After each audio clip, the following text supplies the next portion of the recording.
foods that I eat as a diabetic have changed over the years, and as a child, a lot of the food had to be weighed because you have to count your carbohydrates, or we always counted our carbohydrates.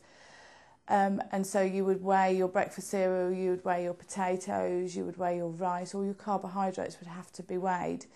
Initially, that was really complicated for everybody, but as I got older and as my mum realised what she was doing, what we could do is pour a bowl full of cereal and work out that was 10 grams, 20 grams of carbohydrate. A slice of bread would have been 10 to 15, depending on how big it was, and potatoes, you could look at a plate and go, right, there's 3 potatoes, that's egg-sized potatoes, that's 30 grams. As I'm older now, all I have to do is take a look at a plate and go, yeah, that's 30 grams, that's 40 grams, that's 50 grams. And that indicates to me how much insulin I will need to take, or I can, the other way around, I can put 40 grams on knowing that I have taken that amount of insulin.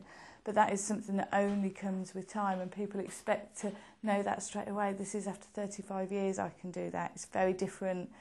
But diabetes is very, very much a learning curve, and a continuous learning curve.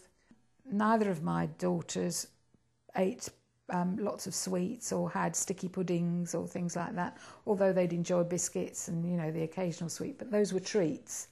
And they were usually taken after a meal.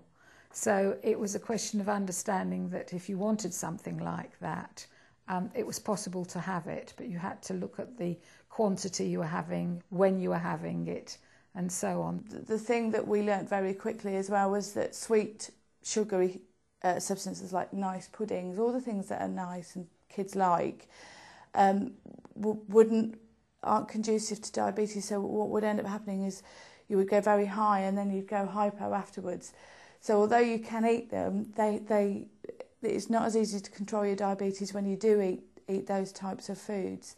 But it doesn't mean you can never have them. What it means is you just have to learn how to deal with them, which I think that's the biggest thing with diabetes. You have to learn about your own body and how your own body deals with certain things, and learn to recognise the signs of that's too much and that's not enough, and get a balance.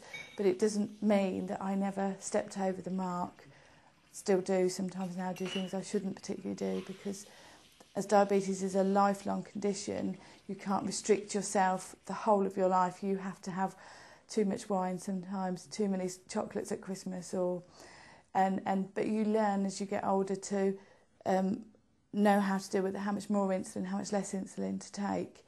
And at nearly 40 now, I'm also learning that it's really not worth it, so I don't do it as often as I would have done as a teenager or as a kid. And as for school meals and things like that, the school every term would produce a list of the meals that were going to be offered.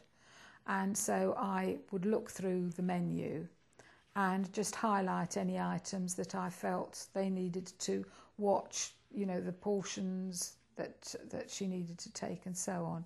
And then when the summer came and she didn't particularly want a hot meal, she used to take a packed lunch, which I prepared, so I could be sure that, you know, the right things were in the packed lunch.